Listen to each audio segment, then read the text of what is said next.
प्रणाम, नमस्कार, बहुत स्वागत है आपका उस कार्यक्रम में जिसका नाम है हे प्रभु आनंददाता।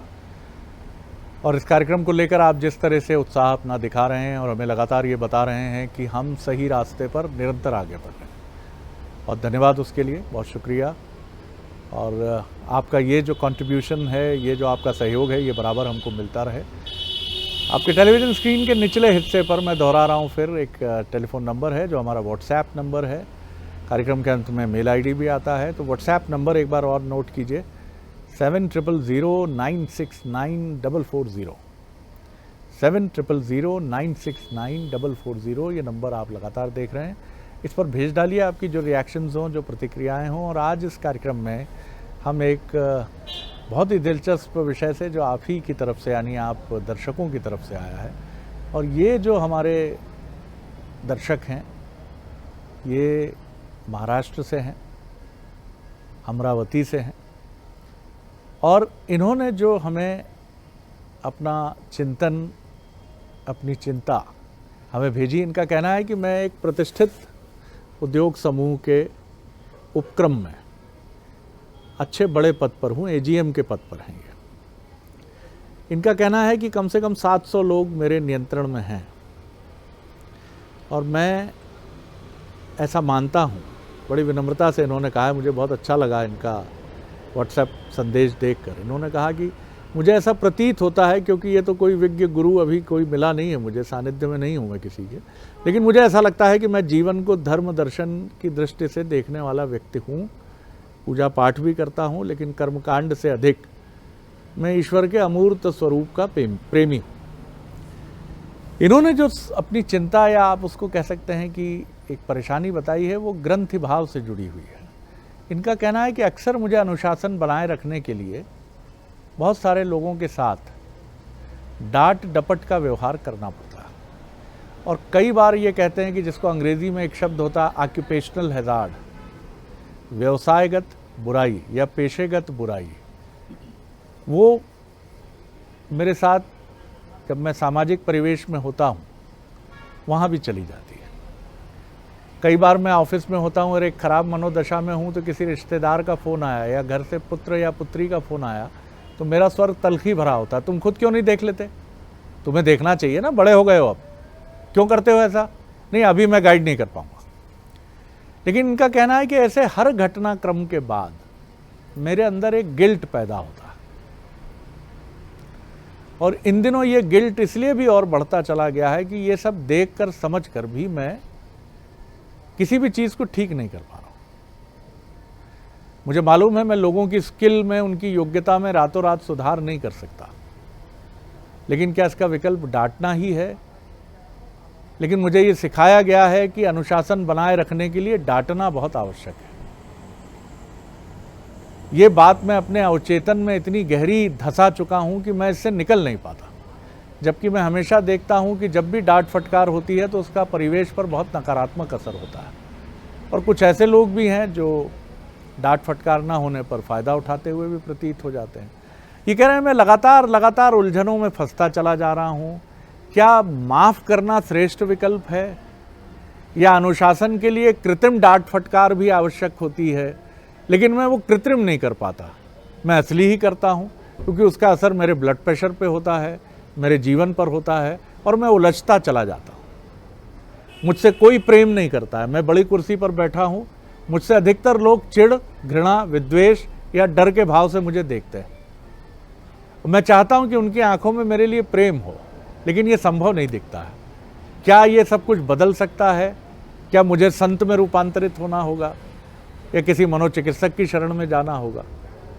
बहुत धन्यवाद आपको, आपने बहुत विस्तार से अपने प्रश्न को हमारे सामने रखा है, और बहुत सारे अपनी समस्याओं के उत्तर तो ऐसा भी प्रतीत होता है कि आप स्वयं भी जानते हैं, लेकिन कई बार हमें लगता है कि इसीलिए हम अपनी कुंडली भी कई बार विचरवाते हैं बार बार। मालूम सब कुछ हमें है, लेकिन जब कोई विज्ञ ज्योतिष मुस्कुरा के कह देता है क्रोध बहुत आता है आपको, तो हम थोड़ा झेपते हैं, लजाते हैं, और मुस्कुरा के कहते हैं हाँ गुरुजी अब कभी कभी करना पड़ता है, आजकल आवश्यक है ये भी। पत्नी से संबंध थोड़े और मधुर करिए, तब आप झेप जाते हैं, लजा भी जाते हैं। मालूम सब कुछ है, लेकिन सुनना दूसरे से चाहते हैं। चलिए तो सुनिए हमारे विशेषज्ञ से, मानस मर्मज्ञ भगवत गीता के अध्येता प्रोफेसर डॉक्टर सुरेंद्र बिहारी गोस्वामी। प्रणाम कर रहा हूँ गोस्वामी। आज आपके प्रश्नकर्ता जो हैं मुझे एक ऐसे स्वरूप में दिखे जिन्होंने बहुत सारी चीज़ों को पकड़ रखा है। हाँ। अब उस पकड़ का बोझ इतना गहरा हो गया है, बल इनको इतना लगाना पड़ रहा है कि बल लगाते और बल्कि कई पकड़ तो ऐसी है जैसे वो आप पतंग की व्याख्या करते हैं ना, पतंग में मांझा होता है, उसको जोर से पकड़ लें तो वो अपने को कटने भी लगता है और दर्द भी देने लगता है। तो बारी इनके छोड़ने की है, लेकिन इनका ये दृढ़ विश्वास है कि छोड़ देने से छूट जाएगा। हाँ। और ये इनकी विश्वास में ऐसा नहीं, कपोल विश्वास नहीं, इनका बात सही है कि आप छोड़ देंगे वो छूट जाएगा। पतंग तब तक उड़ेगी जब तक वो कहीं ना कहीं बंधे रहेगी, लेकिन इनको बंधन की व्यवस्था समझ में नहीं आ रही है कि कैसा कितना बांधूं। इस चक्रव्यूह में फंसकर ये उस बंधन में स्वयं बनते चले जा रहे हैं, अर्थात बंधन का जो दबाव है वो इन पर खुद आते जा रहा है। इनके प्रश्नों का उत्तर इनके पास है, ये भी आपने कहा ठीक है, लेकिन इनको हम प्रबंध से उत्तर देते हैं। इन्हें हम आज वो उस अचूक व्यवस्था पर चिंतन करेंगे इनके साथ में। अचूक औषधि इनको बताएंगे हम, अचूक औषधि जिस पर स्वयं मैंने भी शोध किया है प्रबंध के अंतर्गत, वो ऐसी अचूक औषधि है। अर्थात अनुशासन होते हुए भी अनुशासन नहीं है। ध्यान रखिएगा, जहाँ पर प्रशासन होते हुए भी प्रशासन ना रहे, सबसे अच्छा गवर्नेंस वही है जो दिखे ना, जो ऐसी सुई जो आपको लग जाए और आपको अनुभूति ना हो कि सुई लग गई है। आप ध्यान रखिए, ऐसा रंग जो आपको कोई लगा जाए और आपको मालूम ही ना चले कि रंग लग गया, अच्छा मैं रंग गया।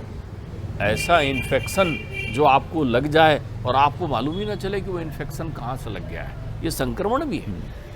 उस औषधि का नाम प्रबंध में अभिप्रेरणा है, और उस अभिप्रेरणा के दो भाग में से एक के ये विशेषज्ञ हैं। उसको हम कहते हैं नेगेटिव मोटिवेशन। दंड और अनुशासन उसी के प्रबलता में होता है, तानाशाही वहीं होती है, विरोध वहीं उत्पन्न हो जाता है। लोग वैमनस्य ऐसे लोगों के प्रति हो जाते हैं, पीठ पीछे कोसने का काम ऐसी लोगों के प्रति करते हैं, जबकि उसके शुभ चिंतन में उपक्रम का विकास होता है।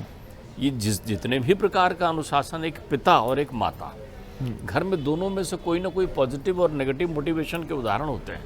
कहीं कहीं महतारी ऐसी मिलती है कि लावण्य ममतामयी, अपने बच्चों को छूती तक नहीं है, पिता से लड़ पड़ती है, नहीं आप डांटिए मत करके, तो बच्चा जो है सीधा माँ से चिपकता है।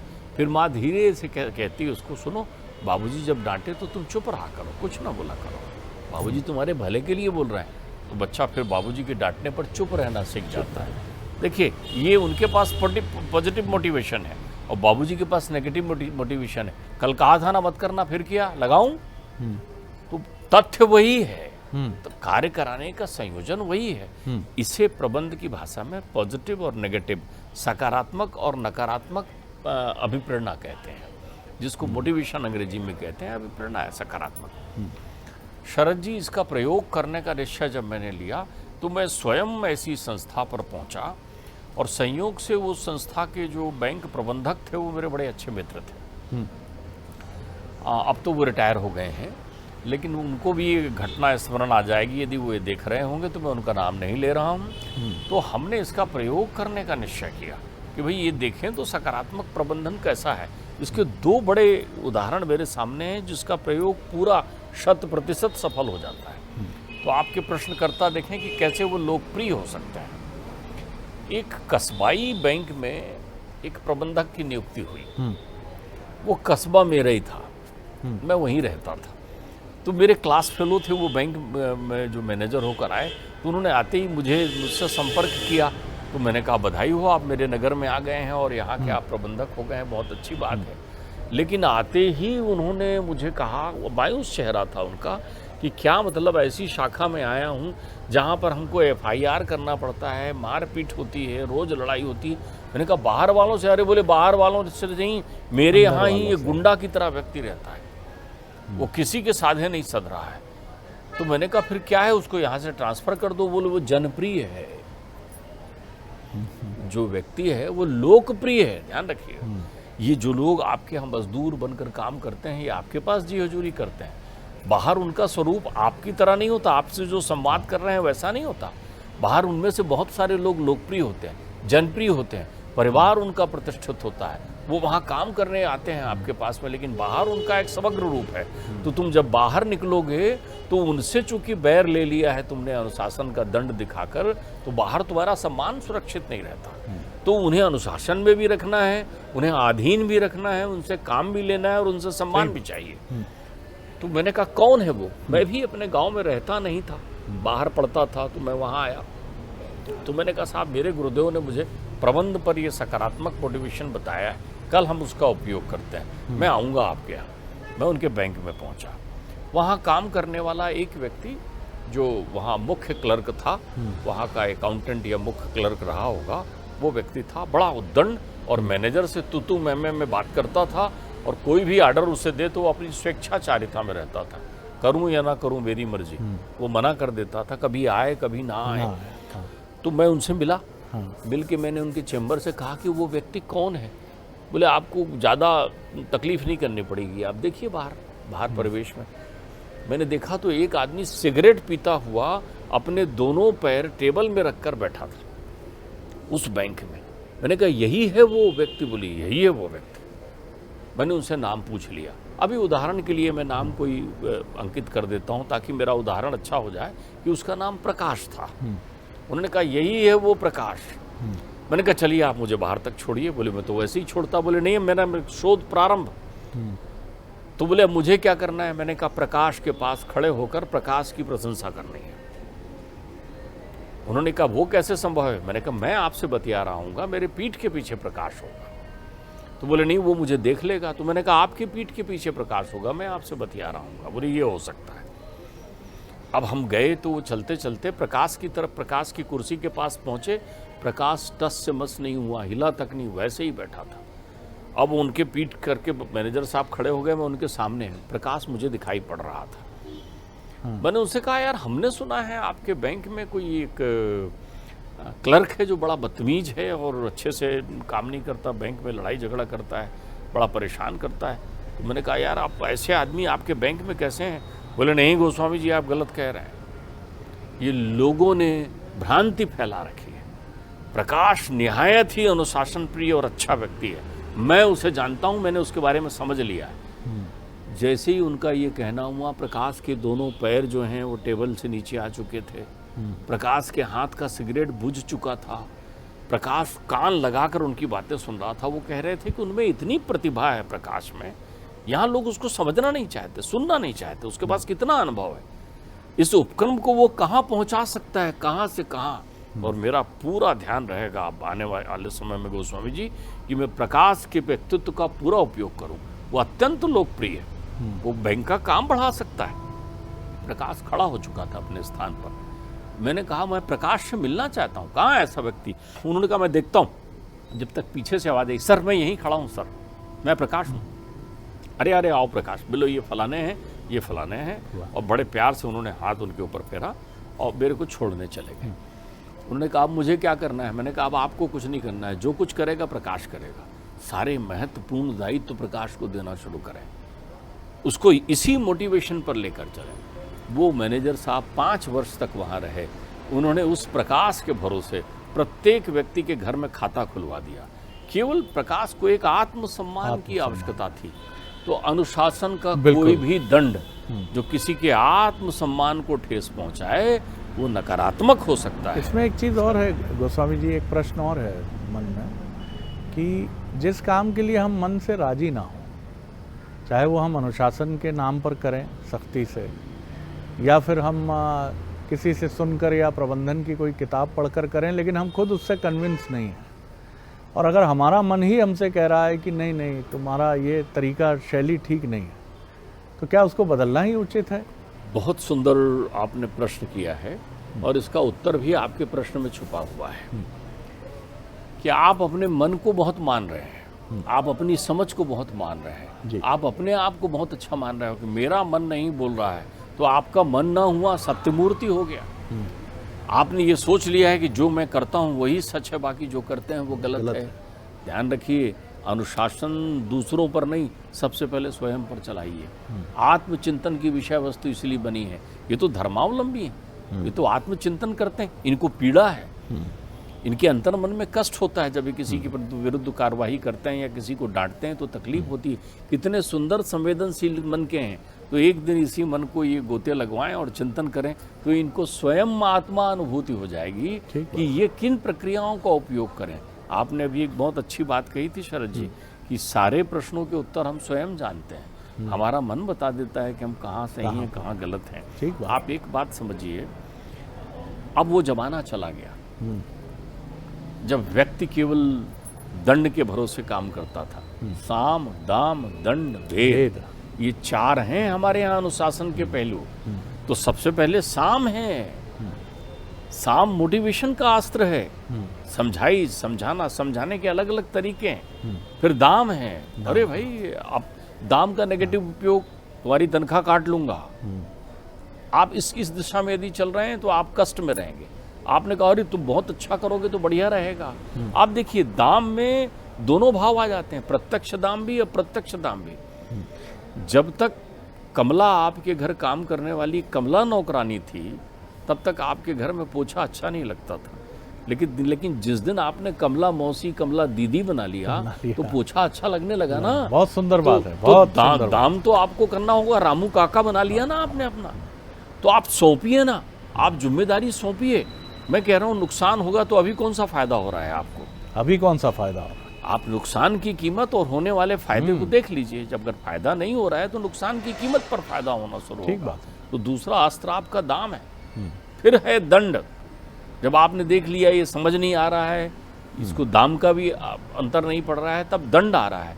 वो दंड भी अप्रत्यक्ष नहीं हो गया, अप्रत्यक्ष दंड होता है। आजकल तो संसार में भी कोल्ड वार चल रहे हैं। आप देखिए ना, ऐसा कर दूंगा वैसा कर दूंगा, इसमें ये कर दूंगा। कोई कुछ कर रहा है क्या? बहुत देर तक खड़े खड़े दो लोग, रेल के सफ़र में ये फौजदारी बहुत अच्छी दिखती है, तू मैं करते हुए बैठे रहेंगे, लेकिन उनमें से कोई भी हिंसक नहीं होता। तो किसी ने पूछा कब तक ऐसा करते रहोगे भाई, कुछ हाथ पैर की कसरत भी दिखेगी क्या?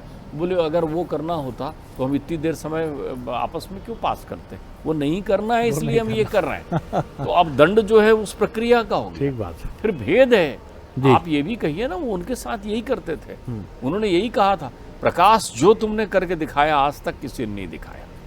घर में हमारे पिताजी भी तो करते हैं। देखिए घर में हर पिताजी जिस बच्चे से मिलेंगे, वाह वाह वाह वाह बेटा तुम कर लिया ये तुमने। दूसरे से दूसरा सुनते रहेगा, उस समय मायूस रहेगा, तो वो जान जाते हैं कनखियों से देख के कि अब इसकी बारी लाना है। तो दूसरे के पास पहुंचे, बड़ा तो करता ही अच्छा है बेटा, लेकिन बिना तुम्हारे थोड़ी होगा, मैं ये जानता हूँ, ये उससे कहने बैठ गए। अब हमारे यहाँ होता ये है कि एक पक्षी झुकाव हो जाता है, परिवार में भी ये समस्या खड़ी हो जाती है कि एक तो अतिशय प्रिय हो जाता है और दूसरा तिरस्कृत हो जाता है, तीसरे से वार्तालाप बंद हो जाती है। तो भेद का अर्थ होता है ऐसे विभागों में विभक्त कर देना, एक ऐसी मूर्ति बन जाना जो देखे तो सबको लगे कि मुझे ही देख रहे हैं। ये भेद बहुत सुंदर बात है, ये भेद है। और देखिए एक बहुत सुंदर शब्द जो गोस्वामी जी से ही हमने सुना था कि एक शब्द होता है जो मनुष्य के लिए कहा जाता है अंतरात्मा, और एक परमात्मा, और इन दोनों के बड़े निकट संबंध प्रतीत होते हैं, परमात्मा और अंतरात्मा। और कहने वाले सदियों से ये कहते आए हैं साहित्य में, धर्म में, दर्शन में कि अंतरात्मा झूठ नहीं बोलती, क्योंकि वो ईश्वर की ही प्रतिकृति है, रिप्लिका है आपके हमारे भीतर। और यही वजह है कि कोई भी ऐसा काम करने के बाद जिसको आप अपनी बुद्धि से, अपने मन से लाख जस्टिफाइड करते हैं, लेकिन अंतरात्मा की अदालत में जाकर आप मान लेते हैं कि नहीं ये ठीक तो नहीं किया मैंने, इसी को गिल्ट बोलते हैं। गिल्ट वो होती है जिसका प्रगटीकरण व्यक्ति कहीं नहीं करता, शायद कई बार कर ही नहीं सकता हो। पत्नी से झगड़ लेगा, पुत्र से झगड़ लेगा, बॉस से झगड़ लेगा, रिश्तेदारों से झगड़ लेगा, लेकिन अहंकार और बुद्धि ये सिखाती है कि नहीं, माफ़ी नहीं मांगना। पूरी कान लगे रहेंगे उसी पर। बुंदेलखंड के तो एक कलाकार हैं, शुक्ला जी हैं, उनका नाम मैं पूरा नहीं ध्यान है, गजब का व्यंग रचा है उन्होंने। पति पत्नी के बीच बोला है, को ये सुन ले, भूख लगी है हमें, अब को रोटी ला के दे देता तो खा लेती। को ये नहीं कि जाके श्रीमती जी रोटी दीजिए, थाली रखी है, हम भी ये चाहते हैं कि माफ़ी मांगे तो सामने वाला मांगे, अंतरात्मा और परमात्मा। दूसरा, दंड का जो विधान है, दुनिया में कितनी ऐसी सेनाएं और उनके सेना नायक हैं जिन्होंने ये कह के युद्ध जीते हैं कि हाथ कटवा के फेंकवा दूंगा अगर युद्ध जीत नहीं पाए तो। समझ लेना, जितने भी 1000 सैनिक यहाँ खड़े हैं, उनके पुत्र पुत्री माता पिता किसी को नहीं छोड़ूंगा अगर युद्ध हार गए तो। युद्ध ये लोग जीते हैं या सेना नायक वो जीता है जो गौरव बोध से भरकर कहता है जननी जन्मभूमिश्च स्वर्गादपि गरीयसी। क्या अपनी मातृभूमि, अपनी माँ के लिए इतना नहीं करोगे तुम? उसके सम्मान को दुश्मन ललकार रहा है, कौन जीतता है? आप मोटिवेशन, ये बिल्कुल सही बात है कि कुछ प्रतिशत लोग ऐसे हैं जो न साम से प्रसन्न होते हैं, न दाम से प्रसन्न होते हैं, न दंड से भयग्रस्त होते हैं और न किसी और चीज से डरते हैं। उनको बुद्धि का अजीर्ण इतना अधिक होता है कि आप उनसे प्रेम से बात करते हैं तो वो उनको कपट लगता है, आप उनको धन देते हैं तो ऐसा लगता है कि उनकी प्रतिभा बहुत बड़ी है, आप उनको दंड देते हैं तो वो दूसरे विकल्पों की तरफ चले जाते हैं, आप उनको भय दिखाते हैं तो वो आपको भय दिखाने की कोशिश कर। ऐसे लोगों को छोड़ दीजिए, उनसे युद्ध करने की, उनसे मल्ल युद्ध में जाने की क्या आवश्यकता है? उनको छोड़ दीजिए, उनका तिरस्कार कर दीजिए। लेकिन जहां आपको निवेश करना है, 80-90% लोग ऐसे नहीं हैं। इन बुद्धि के अजीर्ण वाले लोगों को छोड़ दीजिए, संस्थान से ही मुक्त कर दीजिए। घर परिवार में हो तो प्रणाम कर लीजिए कि भैया पुत्री है, अब कहाँ जाओगे, भैया तू बुद्धिशाली है, प्रणाम है तुझे, गोस्वामी जी। आपकी इस बात पर मुझे एक और घटना याद आ गई। जिनको जो ऐसे हैं कि हम नहीं सुधरेंगे की प्रक्रिया में है, उनके लिए क्या करें? ध्यान रखिए, किसी को निकम्मा बना देना भी बहुत बड़ा दंड है। बिल्कुल ठीक बात। मैंने इसका प्रत्यक्ष उदाहरण देखा। अब तो वो स्वर्गीय हो गए हैं, मैं उनका नाम लेना चाहूँगा। एक विद्वान थे, डॉक्टर गणेश खरे, बड़े हिंदी के बड़े विद्वान। वो बहुत कम उम्र में वो प्राचार्य हो गए, लेकिन उनकी शैली मैंने देखी थी। वो जिस कॉलेज में थे वहाँ एक ऐसी क्लर्क, वो भी महिला क्लर्क थी, उनकी सेवा में रही, जो कभी किसी का काम ही नहीं करती थी। उसी प्रक्रिया में थी कि जिसको साम से भी मतलब नहीं, दाम से भी मतलब नहीं, दंड से भी मतलब नहीं, भेद से भी नहीं मतलब नहीं, वो अपनी शैली की मंजी हुई थी। मैंने देखा डॉक्टर खरे ने उनके लिए बड़ा अच्छा एक विकल्प निकाल लिया। वो उसको पूछते ही नहीं थे, वो आ जाए, कब आ रही है, कब जा रही है। वो स्वयं टाइपराइटर में काम करते हुए मुझे दिखते थे उस जमाने में, और स्वयं ही उसके टेबल में रखे हुए डिस्पैच रजिस्टर को चपरासी से बुलाकर या सवेरे खुद ला करके भेज देते थे। और वो आती थी तो वो बोलती थी देर से आने के बाद, सर वो नहीं कोई बात नहीं, सब ठीक है ना, हो जाएगा, कोई बात नहीं है। कुछ दिनों बाद ये हुआ कि उसके पास कोई काम ही नहीं था। एक दिन वो डॉक्टर खरे के पास आई और उनसे उनके सामने फूट कर रोने लगी। बोले सर, मैं इतनी भी निकम्मी नहीं हूँ कि आप मेरे को कोई काम ना दें। मुझसे अपराध हुए हैं, मैं जानती हूँ, लेकिन मेरा दिमाग थोड़ा पारिवारिक कारणों से खराब रहता था, मुझे काम दीजिए ना। तो बोले मैंने तुमसे काम कब छीना है, वो तो तुम्हारी टेबल में रखा हुआ है, मैं तो तुम्हारे लिए सहयोग करता हूँ काम करके, लेकिन काम करने से ना कोई छोटा होता ना कोई बड़ा होता। तो हर कार्यालय में, हर ऑफिस में, हर क्षेत्र में रुपए में 70% लोग काम के प्रति आनंद की अनुभूति करने वाले नहीं रहते। 10-20% लोग हैं जो काम में आनंद की अनुभूति करते हैं और जिसके कारण से उपक्रम और संस्था चलती है। तो हमारा ध्यान उन 10-20% लोगों में होना चाहिए। व्यर्थ तनाव उन 70% लोगों में न करिए, प्रेरणा बनाइए उन्हें कि वो स्वयं काम करने लग जाए। तो कितनी सुंदर बात है कि कई बार इन 70% लोगों के लिए आप उन 20% लोगों को या 30% लोगों को खींचना शुरू कर देते हैं जो आपके संस्थान की रीढ़ की हड्डी होते हैं। आपका परसेप्शन ऐसा हो जाता है कि ये दुनिया में सब ऐसे हैं, क्योंकि आप बहुसंख्य लोगों को देख लेते हैं कि उनका काम के प्रति ध्यान नहीं है। तो बेहतर यही है कि जो जिन पर फोकस करना है, मैनेजमेंट का सिद्धांत भी ये कहता है कि जिन पर परिवार में भी 3 पुत्र हैं, आपका ध्यान सबसे अधिक किस पे रहता है? जो सबसे जीनियस होता है, मेधावी होता है, जो शुरू से स्कॉलरशिप लेता है, जिसके लिए आपको मालूम है कि यूरोप के किसी श्रेष्ठ विद्यालय में भी नाम मात्र के धन पर उसका एडमिशन हो जाएगा। आप अपने उस पुत्र के लिए या पुत्री के लिए प्रयास नहीं करते जो अपेक्षाकृत उससे बहुत नीचे होता है। आपको मालूम है कि ये नहीं कर पाएगा, तो आप उसके लिए साधारण कॉलेज में एडमिशन हो जाता है, उसको चलाते हैं। तो ये जीवन का सिद्धांत है कि जिसके पास सर्वश्रेष्ठ है, निवेश उसी पर होना चाहिए। इसमें कोई भेदभाव नहीं है, इसमें कोई ऐसी चीज़ नहीं, क्योंकि ये हमारे घर में भी होता है। कैप्टन वही बनता है जिसके भीतर सबसे ज़्यादा प्रतिभा होती है। समाजवाद ये नहीं लागू किया जाता कि हर मैच में 11 खिलाड़ी हैं क्रिकेट के तो हर आदमी कैप्टन होगा। हॉकी के 11 प्लेयर हैं तो सब एक एक करके एक एक मैच में क्रमशः समाजवाद को अप्लाई करते हुए हर आदमी के साथ समान व्यवहार है। पता नहीं कौन क्या कर जाए, नहीं। जिसमें प्रतिभा है, निवेश उधर ही होना चाहिए। यही नियम है संसार का। पात्र और सुपात्र कुपात्र इसीलिए कहे गए हैं। तो सुपात्र पर ध्यान केंद्रित करिए, और जो सुपात्र नहीं है उनकी पीड़ा सुपात्रों की तरफ तो मत ढकेल दीजिए। बहुत धन्यवाद गोस्वामी जी, प्रणाम करता हूँ। अगले एपिसोड में एक और नया विषय लेकर उपस्थित होंगे। प्रणाम, नमस्कार।